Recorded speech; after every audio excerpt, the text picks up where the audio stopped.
En Onda Regional de Murcia, las píldoras de economía doméstica del ICREF. Un espacio para la promoción de la cultura financiera del Instituto de Crédito y Finanzas de la región de Murcia. Y ahí está precisamente el director de ese instituto, Luis Alberto Marín. Doctor Marín, un saludo, ¿qué tal? Muy buenos días. Hola, ¿qué tal? Buenos días, ¿cómo estáis? Encantadísimo de saludarle en este espacio, este compromiso con el conocimiento del mundo económico. Pues tanto o casi más que el del conocimiento de las historias interesantísimas que nos ha contado mi buen amigo Antonio Botier. ¿Cómo le gusta? Me tenéis aquí con los ojipláticos, escuchando los secretos y las leyendas de nuestra ciudad. Genial, una historia común. Bueno, también lo es el conocimiento de este ambiente de lo económico, donde nos podemos encontrar pues también posibilidades de mejorar, aumentar el zurrón, que es lo que querrían también los murcianos de entonces, ¿no? Sin ninguna duda, siempre ha sido un gran objetivo. ¿Te acuerdas esto de vivir de las rentas? Eso es. Eso es intemporal, todos hemos querido vivir de las rentas. ¡Uy, qué ilusión!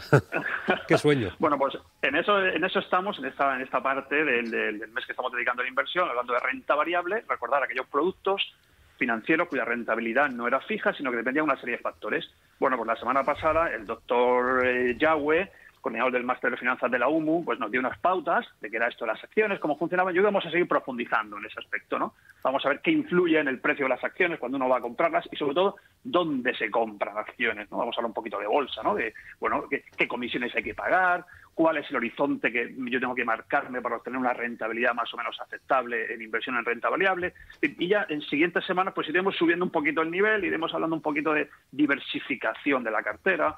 Hablaremos de un señor que se llama Markowitz, que hace muchísimos años ya emitió una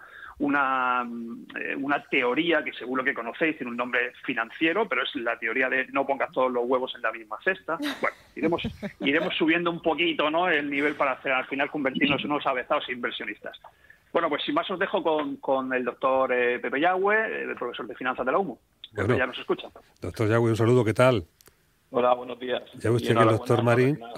Sí, gracias. Al doctor Marín le encantan los refranes, ¿eh? ¿Cómo anda usted de refranes? Y dichos populares. Depende. Algunas veces salen algunos. Lo digo porque el aprendizaje así es mucho más llevadero, ¿eh? Este tipo de cosas. Vivir de las rentas, qué bonito, ¿eh? Poner los huevos en la misma cesta. Eso es algo que más o menos todo el mundo controla, pero cuando hablamos de acciones tenemos que explicarlo muy bien. Así que tenemos ya lápiz y papel para tomar notica de todo. Ay, no. A ver, ¿qué hacemos con la gallina? ¿Dónde la ponemos? Pues hay que ponerla para saber o decidir dónde poner y en qué acciones invertir. Lo primero que tenemos que hacer es analizar esa empresa, ¿no? Es decir, lo primero es conocer dónde vamos a meter esa empresa y cuál puede ser, o predecir cuál puede ser la evolución del precio de esa acción, que es lo complicado. Porque como vemos, todos los días en bolsa los precios de las acciones cambian. ¿Y eso a qué se debe? Pues a la oferta y a la demanda, ¿no? Es decir, si hay más gente que quiere comprar que gente que quiere vender esa acción, el precio subirá. Eso está claro. Lo difícil es de qué depende esa demanda o esa oferta. Pues eso depende de la valoración que haga el inversor, ¿no? La valoración que haga el inversor sobre la empresa, sobre cuánto piensa que él debe valer esa acción, cuánto debe valer esa empresa. Y cuando valoramos una empresa, además de fijarnos en la situación actual, pero fundamentalmente nos tenemos que fijar en las expectativas futuras, en cómo va a evolucionar esa empresa en el futuro, qué me va a dar, qué beneficios va a generar esa empresa en el futuro, qué dividendos, si va a crear valor o no.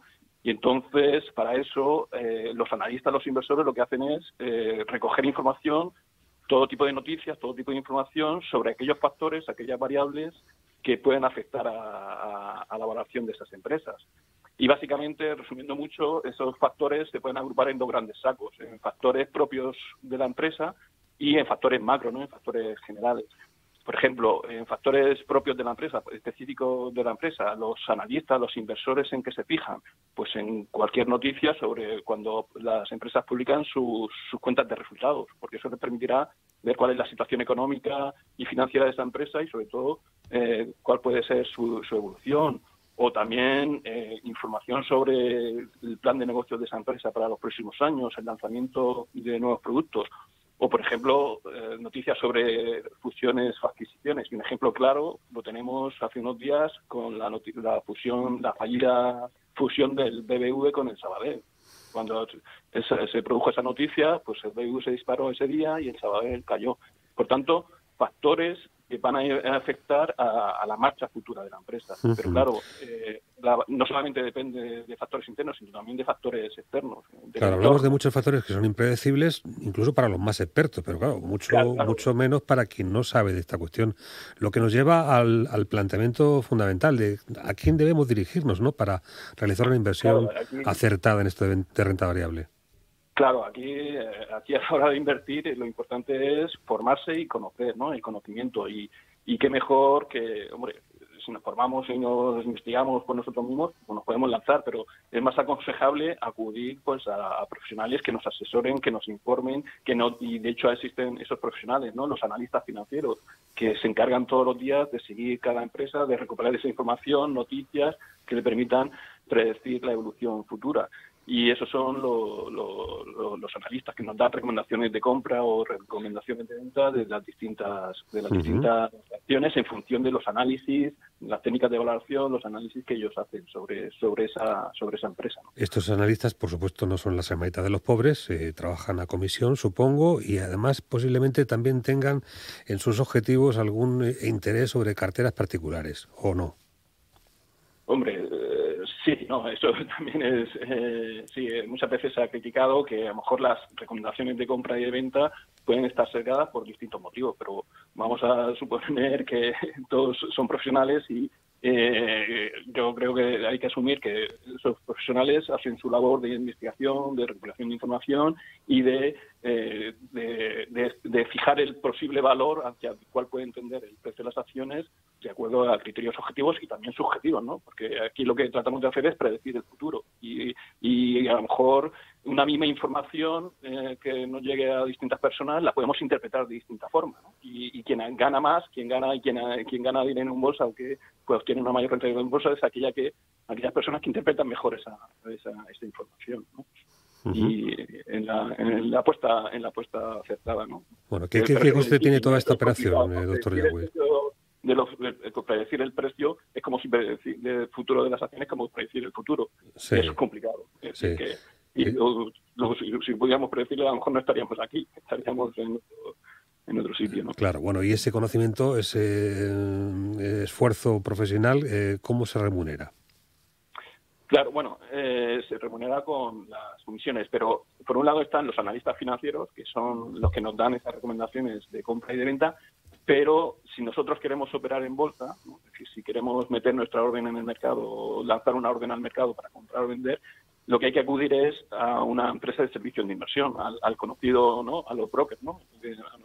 Muchas veces nos suena, a los intermediarios financieros. Y esos son los que nos van a gestionar, los que nos van a transmitir, la orden al mercado. Hay que tener claro que nosotros no metemos directamente la orden al mercado. Nosotros le decimos al intermediario, quiero comprar o quiero vender. Y él es el que va a transmitir esa orden al mercado. Y por esa labor de transmitir, de gestionar nuestras órdenes, pues claro está, cobran una serie de comisiones. Por eso cuando operamos en bolsa hay que tener claro que no solamente, cuando compramos una acción, no solamente pagamos el precio de esa acción, ¿no? Pagamos los costes que se llaman los costes de transacción, los costes que supone negociar. Y en esos costes, ¿qué incluimos? Pues por un lado, las tarifas que imponen el mercado, ¿no? El propio mercado, que es el que pone la plataforma para poder operar, que son las llamadas cánones de bolsa. Y por otro lado, las comisiones que nosotros le pagamos al intermediario financiero, al broker al que acudimos para que nos transmita esa orden, que normalmente va acompañado de otra serie de servicios, como de asesoramiento, custodia, depósito, etcétera. ¿Vale? Uh-huh. Bueno, pues apuntados estos elementos, habrá que ya indicar, en el supuesto que estemos ante un inversor promedio, un inversor principiante, pues saber cuáles son los objetivos que debe de perseguir y el horizonte temporal, que es, supongo, también factor nada baladí, ¿no? No, claro. Aquí yo creo que me parece que en programas anteriores habéis hablado de la planificación financiera, pues todo lo que visteis en planificación financiera es aplicable también a la inversión en acciones. Lo primero que hay que saber es, en primer lugar, conocer, formarse, conocer en qué activos vamos a invertir, en las técnicas de valoración, en la operativa de los mercados y sobre todo después también conocernos a nosotros mismos, cuál es nuestra situación, cuáles son nuestros objetivos y cuál es nuestro horizonte temporal.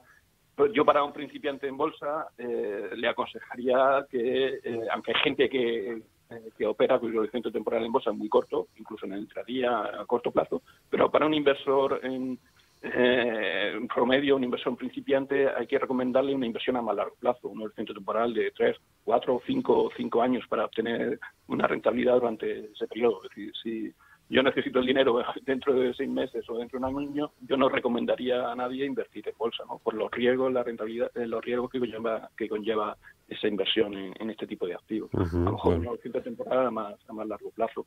Sí, este es un asunto que ya pues se ha quedado un poco esbozado, pero lo remarcamos. ¿Operar por mi cuenta o invertir en fondos de inversión? Pues aquí es el kit de la cuestión. Es decir, si podemos operar por nuestra cuenta, lanzarnos por nuestra cuenta, pero yo previamente a eso, como he dicho antes, habrá que formarse, investigar, etcétera. Y por tanto podemos lanzarnos y acudir a intermediario financiero, o bien a lo mejor una buena opción, porque hay que tener una cartera más o menos diversificada, hay que analizar distintas acciones, ver cuál puede ser una adecuada composición de la cartera. Pues a lo mejor, si no tenemos el tiempo suficiente ni para seguir esa gestión, ni la formación, ni los conocimientos, pues una buena opción sería acudir y invertir en un fondo de inversión, que ya me dan una cartera más o menos diversificada, que me gestionan esa cartera por mí, y por tanto esa podría ser una buena opción para iniciarse en bolsa. Bueno, pues si me lo permitís, deciros que vamos a tener un monotemático de fondos de inversión. Bueno, claro, un programa solamente, 1 o 2, para hablar solamente de fondos de inversión. Sí, pero de todas formas ya podríamos dejar un poquito el caramelo. La píldora de hoy podría dar el porcentaje así disparatado que se puede conseguir con un fondo de renta variable. Hombre, ¿la rentabilidad te refieres? Sí.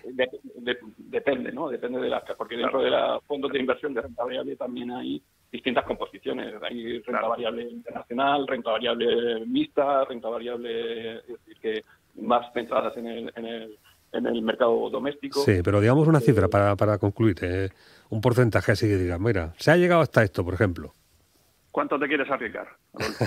Claro. No nos va a dar tiempo a escucharlo. Depende de la situación, de la coyuntura, en qué momento en el que podemos... ¿Ganarle un 20%, por ejemplo? Sí, y más. Y más. Esto es lo que quiero oír, hombre. Hay que ser modernos en los objetivos, ¿no? Es decir, eso es música celestial, ¿eh? Claro. Ahora, ¿qué hay que hacer para conseguirlo? Pues estos son los elementos que iremos un poco desbrozando con la ayuda del ICREF. Luis Alberto Marín, como siempre, mil gracias, director de este Instituto de Crédito y Finanzas de la región de Murcia, en las píldoras de economía doméstica del ICREF, que hoy ha tenido como invitado una vez más a José Yagüe Guirao, el doctor en Ciencias Económicas y Empresariales, profesor de la Universidad de Murcia. Muchas gracias y un buen día. Buen día, un abrazo.